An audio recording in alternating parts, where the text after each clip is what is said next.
Salut tout le monde, c'est Mako de la chaîne Real Hockey Fan. Aujourd'hui, je fais une vidéo sur les duos de centre, les top centres. Dans le fond, les deux meilleurs centres de chaque équipe. Donc, chaque équipe a deux lignes numéro un et 2. Puis, j'ai fait une compilation, dans le fond, des joueurs de centre de chaque équipe. Puis, je me suis amusé à faire qui a le meilleur duo de centre les 10, le top 10 des autres centres. Donc, on va faire ça ensemble. D'habitude, j'ai marque d'avance ou bien j'ai fait top 10 duo de centre. Donc, moi, c'est ça. D'habitude, je fais ça d'avance, puis je vous fais la liste ou je fais un décompte. Là, je vais faire ça différemment.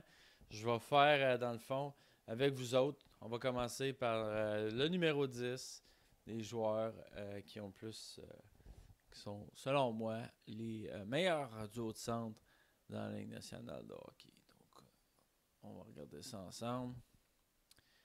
Donc, au numéro 10, oui. Au numéro 10, j'ai Steven Stamkos et Tyler Johnson. Stamkos, à lui seul, c'est probablement un des meilleurs centres de la Ligue. Mais Tyler Johnson fait en sorte qu'il a beaucoup ralenti. L'année passée, il n'était pas aussi fort que ça. Puis l'autre année d'avant non plus. Donc, pour ça, je l'ai mis un petit peu plus bas dans mon classement. Donc, il est au 10e rang. Stamkos et Tyler Johnson. Ensuite, on a. OK. À Toronto, Austin Matthews et Nazem Kadri. Donc, Matthews, même chose. Mais Kadri est un petit peu meilleur euh, que, que Johnson, à mon avis. Donc, Matthews, un petit peu moins bon au centre que Stamkos à cause de l'expérience de Stamkos. Mais quand même, Nazem Kadri, supérieur à Johnson, c'est pour ça qu'il est là. Donc, au 9e rang, des Maple Leafs de Toronto. Matthews, Kadri, le duo de centre. Numéro 9. Numéro 8, on a Andrzej Kopitar des Kings et Jeff Carter des Kings également.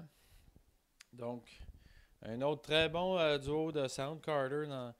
J'aurais pu les inverser là, facilement. Là, rendu là, c'est difficile à prévoir, mais Kopitar et Carter sont mon 8e à moi. Donc, je vous invite à faire vos commentaires là, si vous pensez qu'il y en a un qui devrait être plus haut, un plus bas. J'en ai-tu oublié un carrément. Donc, en bas dans la description. Mettez-moi vos commentaires et votre opinion sur ce que vous pensez qui devrait être là ou pas. Donc, voilà.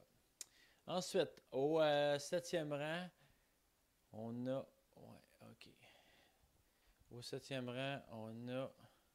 Oups, excusez. Tyler Seguin et Jason Spezza. Encore là, Seguin très fort, mais Spezza, c'est plutôt compliqué. Là. Avec Spezza, va sûrement changer d'adresse, même, je dirais, d'ici à la fin de la saison. Mais quand même, c'est un bon duo de centre. Jason Spezza et Tyler Seguin. OK, ensuite, au 6e rang, on a de l'Avalanche du Colorado, Matt Duchesne et Nathan McKinnon. Duchesne, très bon deuxième centre. McKinnon, c'est un centre de qualité en devenir. Donc, excellent duo également pour l'Avalanche du Colorado. Ensuite, au 5e rang, moi j'ai mis Ryan Getzlaf et Ryan Kessler, donc le duo des Ryan, avec les Ducks d'Anaheim. Quand même, intéressant de voir. Là, Kessler est très fort, c'est un genre de bergeron, tu sais. Donc très fort aussi. Kopitar aussi très dans ce style-là, mais c'est ça. C'est pour ça que Kopitar est un peu plus haut. Parce que Getzlaf et Kopitar, on l'a avec Kessler, puis Getzlaf est supérieur à Carter. C'est pour ça que je vais avec ces listes-là. En 4e position, de mon côté, j'ai Connor McDavid qui est extraordinaire, évidemment, et Leon Draisaitl qui est très bon.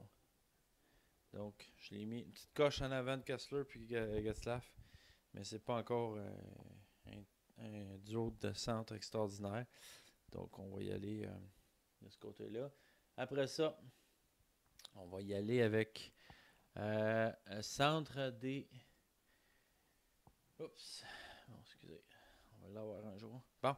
Centre des Sharks de San Jose. Joe Thornton, malgré qu'il est sur le déclin. Et Logan Couture, très fort. Deux centres qui se ressemblent. Thornton, c'est un excellent fabricant de jeu. Il est physique, bref, il est encore très bon à son âge. Couture, excellent aussi.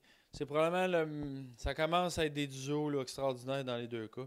Tandis que tout le temps, jusqu'à date, il y avait un petit peu moins bon que l'autre.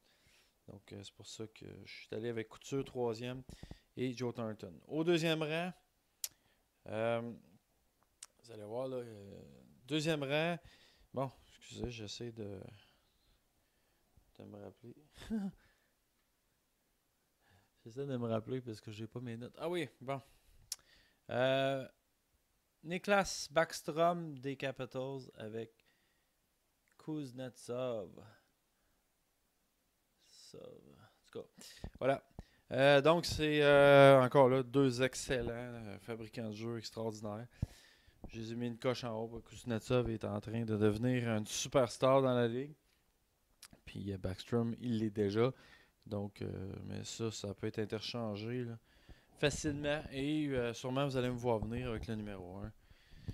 Évidemment, le duo des Penguins de Pittsburgh, Sidney Crosby et Evgeny Malkin. Que dire de plus que ces deux-là sont des superstars de tous les deux. Donc, il n'y a pas vraiment de discussion par rapport à ça, je crois. Si vous en avez une, évidemment, j'aimerais bien ça l'entendre. Mais vous êtes mieux d'avoir des bons arguments parce que je vois pas comment quelqu'un peut déloger Malkin puis Crosby du premier rang. Mais bon, peut-être que vous avez un argument.